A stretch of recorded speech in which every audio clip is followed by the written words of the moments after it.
Hello mga ka-viewers! Welcome back po sa aming channel. So ayan o. Nagsundo na naman tayo sa ating pasahero. Hello muna, Bengbeng. Saan ka? Ayan siya. Nagtatago eh. I'm behind. Maganda po yung ating panahon. Nasa 24 degrees lang tayo. Hanggang Sabado pa to. At enjoy muna natin yung mga natitirang araw na maayos pa yung ating temperature, kasi sa sunod, ayan, nagiging ano siya, mababa na, aabot na ng mga 1 digit na lang. Dahil yung fall ay nag-start na nung, I think, linggo ata yun.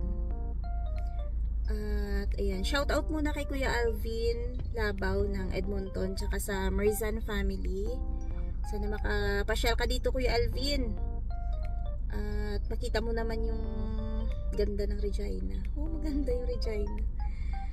Ayan. Kasi kami, hindi pa namin alam kung kailan na naman kami makakabalik dyan sa Edmonton.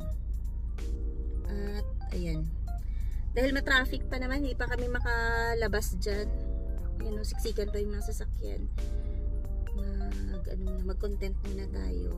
So, sa kabila ng pahigpit na rules dito sa Canada sa pagpasok ng mga TFWs, mga immigrant, at yung mga international students, marami pa rin po yung mga kababayan natin na sumusubok pa rin na makapunta dito. At yung iba, medyo matagal yung pag-aantay bago naging PR, bago na-approve yung application nila na makapasok dito bilang permanent residents. Ayan. So finally, yung isa naming subscriber na grant na yung kanilang papel. So PR sila. Tapos, so ang sabi niya, may hirap daw ba talaga magsimula ng buhay sa Canada? Para sa amin, oo, sa simula talaga, mahirapan ka. Lalo pag yung first time mong mag-abroad, first time mong mapalayo sa pamilya mo sa Pinas, 'di ba? Mahirap talaga. So yung maliban lang kung halimbawa buong pamilya kayo yung pupunta dito na dahil nga PR na, 'di ba? Yun kahit papaano, dahil alam mong kasama yung pamilya mo, so medyo ano yun, medyo kampante ka na wala ka masyadong iniisip dahil kasama mo lahat ng pamilya mo. Pero sa kabila nun, syempre meron pa rin malaking adjustments na gagawin yung mga baguhan dito. So yung una doon, yung iba parang naho-homesick sila dahil yun nga, maninibago, dahil kayo lang magpamilya dito, wala kayong ibang makakausap na iba, lalo pag kayong wala pa kayong kakilala dito, wala kayong kaibigan, wala kang mag-anak. So medyo may maramdaman mo talaga yung homesickness. Kagaya namin, dito kami sa Regina, although may mga kapitbahay ka naman, pero dahil ibang lahi yun, hindi kagaya sa atin sa Pinas na paglabas mo lang may makakausap ka kaagad, may makachikahan ka kaagad. Dito iba, wala kang kapitbahay na pwede mong kamarites, wala. Maliban lang kung ang katabi mo is Pinoy, kahit papano siguro yun, pag nakakilala mo na sila, na-meet mo na sila, kahit papano magkakaroon ka ng kausap minsan sa labas. Pero yun nga, sa kabisihan din ng mga tao dito, so bihira ka lang makakita ng mga tao na tumatambay sa labas. So medyo maninibago ka talaga sa lugar. Tapos yung isa pang malaking adjustment dito is yung transportation. Kasi dito sa Canada, or particularly dito sa amin sa Regina, yung transportation po dito, meron kaming bus, pero yung daan po ng bus, kada lugar ay may schedule po yun, tsaka may number yung bus. So kung halimbawa, kung ano yung bus lang na dumadaan sa area nyo, yun lang yung dapat mong sakyan. Kasi pag ibang bus yung halimbawa masasakyan mo, sa ibang lugar ka dadalhin. So ganun. Tsaka yung bus po dito, meron lang silang designated area na kung saan ka pwede lang sumakay at pwede kang ibababa. Hindi ka pwedeng pag dumaan yung bus dun sa area na gusto mo lang abangan, dun ka papara, hindi po pwede yung ganun. Unlike sa atin sa Pinas, 'di ba? Na halimbawa, abang ka lang sa gilid ng daan. Pwede kang sumakay pag halimbawa may dumaan na bus. Dito po hindi po ganun. May designated area po sila na doon ka lang sasakay at doon ka lang bababa. So kung halimbawa yung bahay mo medyo malayo sa bus stop, yun lang yung challenge talaga, lalo na pagka winter, medyo mahirap pagka ganun. Kaya yung iba pagka bago pumunta dito, yung mga hinahanap nilang bahay malapit sa bus stop, malapit sa grocery store, malapit sa school ng mga bata. So yun yung mga ideal na mga bahay na dapat upahan pagka halimbawa baguhan ka dito, kasi syempre unang-una wala kang sasakyan, 'di ba? Kaya ganun po kaimportante na may sasakyan ka dito sa Canada. Kasi yun nga, pag wala kang sasakyan, 'di ba, hindi ka basta-basta makakaalis.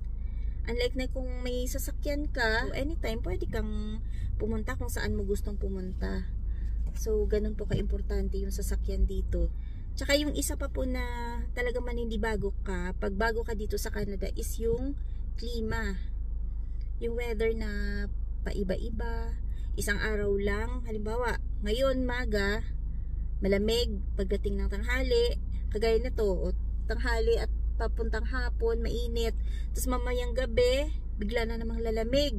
Tsaka isa pa po yung winter po dito sa amin sa Saskatchewan is napaka-extreme. Kaya yun yung mga isa sa mga dahilan na yung iba umiiwas na rin dito sa kumbaga lumilipat sila ng lugar na hindi ganun ka-extreme yung winter. Pero yun nga, syempre kung ito yung lugar na na kababagsakan mo sa unang dating mo, talagang mayuyust ka din naman. Kagaya namin nung una, syempre giniginaw din naman kami, pero yun nga, kailangan mo lang talaga magsuot ng mga saktong damit,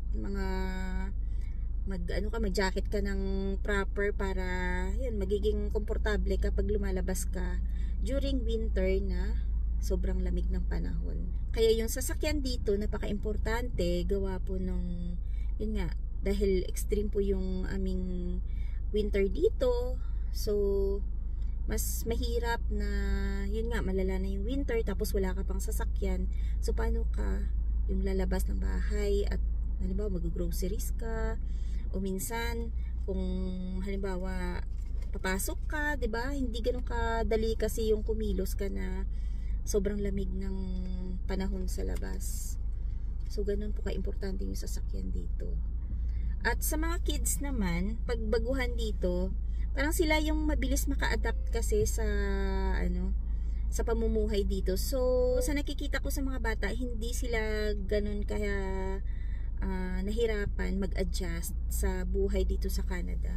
Tapos halimbawa, about naman sa school year, halimbawa dadating kayo dito na half na ng school year, okay lang po yun kasi talagang ina-accept ng school kahit sabihin mo late ka na, kasi yung start ng pasok dito ng school year nila is September. Halimbawa dumating ka dito December na, okay lang po yun. So wag po kayo masyado mag-worry na ay kailangan namin pumunta ng before ng school year.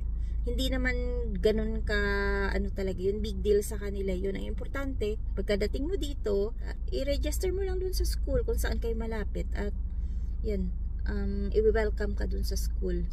May mga nag-a-assist naman na mga kagaya dito sa amin sa open door, ayan, i-assist kayo ng open door, tsaka may assessment para sa mga bata para ma-check nila kung halimbawa yung anak mo sa ganong age niya, kung halimbawa grade 8 siya doon galing sa atin sa Pinas, may assessment yun kung pagdating ba dito sa Canada, after nilang ma-assess kung same pa rin yung grade na kung ganong grade level pa rin yung dapat niyang i-enroll. So may mga na-observe ako, may mga bata dito na galing Pinas, like halimbawa grade 8 sila galing ng Pinas, tapos pagdating dito, instead na, 'di ba, parang ina-expect mo magiging grade 9 ka na. Usually, depende siguro sa assessment nga nila, nagiging grade 8 ulit yung bata.